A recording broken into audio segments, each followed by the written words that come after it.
একটা আইন আছে, যে আইনটা বাস্তবায়ন হোক। এইটা বাস্তবায়নের জন্য আপনাদের গণমাধ্যমের সহযোগিতা আমরা চাইব।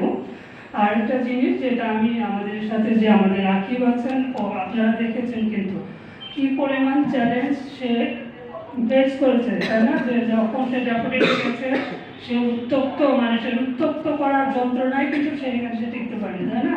তাহলে এই যন্ত্রণাগুলো নিয়ে যখন সে তার মানে পেশা তৈরি করেছে, সে আইটিতে এত দক্ষতা অর্জন করেছে, তারপরেও যদি তাকে বলি যে ও মানুষকে পানিতে চুবায় মারে, ও মানুষকে মানে চিমটি কাটে, বিরক্ত করে, এগুলো যদি বলি তাহলে কি দাঁড়ায়? মানে এটা এর থেকে তো বড় শত্রুতা আর নাই। মানে ধরেন যে ওই ইরানের উপরে বা ইসরায়েলের উপরে যে বোমাগুলো করতেছে, এই বোমার চাইতেও জঘন্য বোমা হচ্ছে আমরা প্রতিদিন ফেস করতেছি। আমি নিজে একজন শারীরিক প্রতিবন্ধী ব্যক্তি। আমার মানে আমারটা না মানে না বললাম, বাট যেটা আমি মানে আমার অভিজ্ঞতা থেকে বলবো যে প্রত্যেকটা প্রতিবন্ধী ব্যক্তি, সেটা অটিজম বৈশিষ্ট্য সম্পন্ন হোক, শারীরিক হোক, ডেভলাইন্ড হোক, ডাউন সিনড্রোম হোক, 11 রকম প্রতিবন্ধিতা বাংলাদেশের মানুষের আইন অনুযায়ী আছে।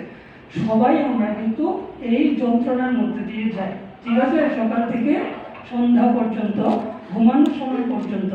তারপরেও যদি আমাদেরকে এইভাবে মানে সহিংসতার দায় চাপানো হয়, তাহলে এটা আমাদের সাথে আসলে একটা অন্যায়। আমরা চাইবো যে আপনারা আপনাদের পক্ষ থেকে অন্তত পক্ষে এমন একটা মেসেজ নিয়ে যান, যাতে অন্তত যাদেরকে আমরা অভিযুক্ত করেছি, যেমন তানজিম দিশা, তারপরে কি সামিয়া অথই, আরও যারা আছে, তারা যে কথাগুলো তাদের জ্ঞানত বা তাদের অজ্ঞতাবশত যেভাবেই হোক তারা যে ভুল কথাটা বলেছে, এই ভুল কথাটার একটা কম্পেনসেশন, একটা কাপড়া যেন তারা দেয়। তারা যেন আবার আমাদের কাছে পজিটিভ মেসেজ নিয়ে আসে যে আমার ওই কথাটা ঠিক হয়নি, আমি এটাই আমি আমি আমি আমি বলতে চাই যে ওনারা পজিটিভভাবেই তাদের জীবনটা যাপন করেন, আমার বলাটাই ভুল হয়েছে।